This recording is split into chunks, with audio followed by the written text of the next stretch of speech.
Welcome to another edition of the Courtroom of Public Opinion. My name is John Singletary. And my name is Ramon Rowe. Today our topic is going to be the Judicial Freedom Riders. We're going to talk about the Judicial Freedom Riders because it is a new up-and-coming organization that advocates for due process and equal protection of the law. We realize that there are a lot of civil rights organizations out there that profess to do the same thing, and we realize that for this organization, it's a human rights issue. We're not pigeonholed into dealing with one race, nor any particular political party. What we advocate to do is for all Americans to get greater justice within the court system. We've got a campaign that's going on. It began July the 4th, 2014. It goes for 1 year. We're trying to get 1 million members. And after that 1 million members, we'll be able to do many of the things that we've done in the past, like deal with reverse mortgages, with widows where we've helped to actually receive documentation to help them remain in their home indefinitely. We've been instrumental in dealing with foreclosures. We've been instrumental in dealing with several issues where due process and equal protection was the priority, and in the end we were successful. Now, our organization, we deal with the law. I mean, we're not lawyers. However, many times that what is written, what the law says, we often, African Americans, have often not been given our rights. Now, that doesn't mean that only African Americans' rights are violated. However, there are many people's rights that are being violated. Now, we want the Constitution to mean something for everyone who's an American. So, for Judicial Freedom Riders, what we want is fairness in our court system. And one of the issues that we have, and though we're not an African American or a black organization, we're an American organization, we want the Constitution to mean something for everyone. We want everyone to believe that, hey, if we believe that the Civil Rights Act was meant for what's the purpose was it for, then let it be that way. For us, we believe that one of the issues that we have a problem with is the amount of judges that are on the bench that are white. 90% state and federal judges are white.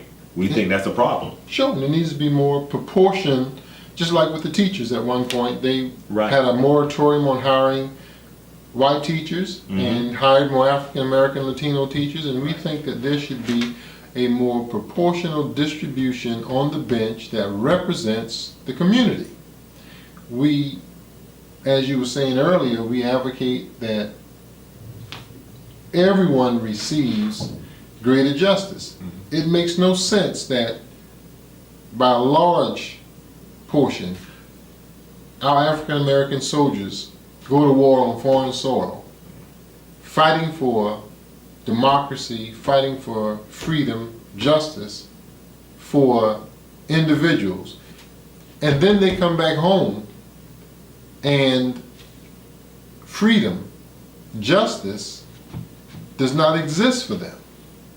And that's just a shame that you would go to another country and fight for something that you cannot receive in America, and we call ourselves a democracy. You fight for someone else's freedom on a foreign soil, and you fight here at home to get the very same thing that is denied. We can see the issues and the black unemployment rate. We can see the issues of the mass incarceration of African Americans. I believe that right now it's 45% of the prison population are African American. And we have also, we want to deal with the black economy. The amount of jobs that are, not just jobs, but amount of contracts that are issued towards African American firms are very small. I mean, we believe that here in the city of North Charleston, where we're located, less than 5%, but yet we have a city population of 48%. So why aren't there more those opportunities given to black-owned businesses? But that's just North Charleston, South Carolina, but it's happening across the country. John, what is the number on the government contracts? I believe for national. It's like $850 billion worth of government contracts. Right. And so what's the percentage of that are African And we get a Americans? very small Oh, percentage. very small percentage. I believe it's probably more like I believe I read something like 1% may get that. It's 13% of the population, 13% of the population. Why aren't they? So those are issues that judicial freedom riders want to tackle. The mass incarceration, the black unemployment, the black business, and our judicial system. And our judicial system is our focus because it affects everything else.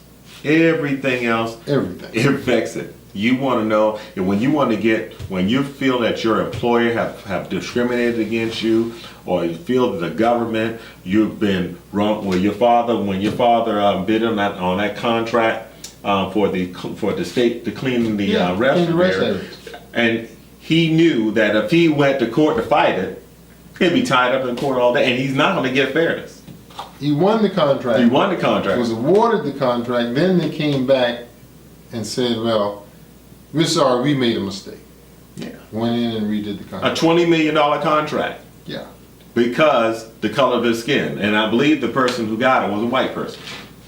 It was, but they were the only black contractors that placed the bid. Mm-hmm. But that's no different than the one that we just did with South Carolina First Steps in 2011. Uh-huh.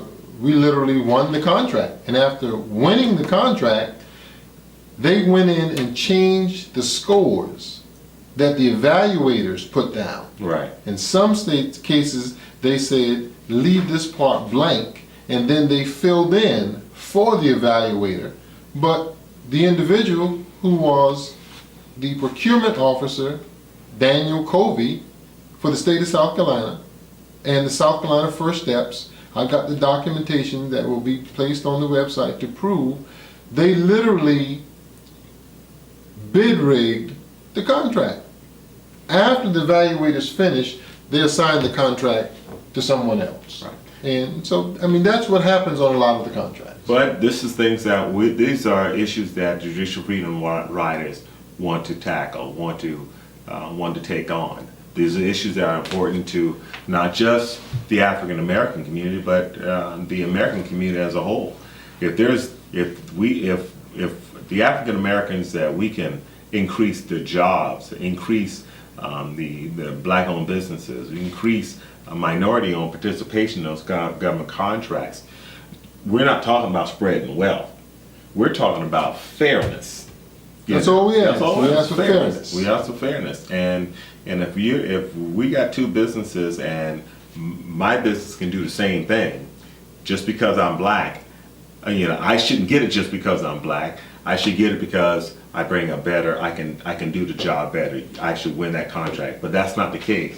Many times it's not the case. So judicial freedom riders want to affect our justice system, which is I hate to say it like this, but we get white justice. That's all that's there. That's it. 90% of the judges are white. What else is there? You get white justice. And what we want is justice. We look at the issues such as the Trayvon Martin case, or the Jordan Davis case, or the Sheldon Singletary case, which we want to tackle on jury selection and how jury selection is actually rigged in a way that there are not many African Americans that are on those juries. Why? Well, it's because, as you said, it's rigged. The selection may not be rigged, but the compilation of the list that is selected from is rigged. Right. Now that's a totally different thing, because what that says is that you start off behind the line. Mm-hmm. Why? Because even though you may be 48% of the population being non-white, when it comes to the list that is compiled, that list is 80% white. And so how in the world can you get any kind of fairness Right. when you start off right. in the compilation of the list? You have to go much further back than just the jury selection. See, the public sees the selection of the jury, but the compilation of the list that it's pulled from based on the state statute or the federal statute, Right.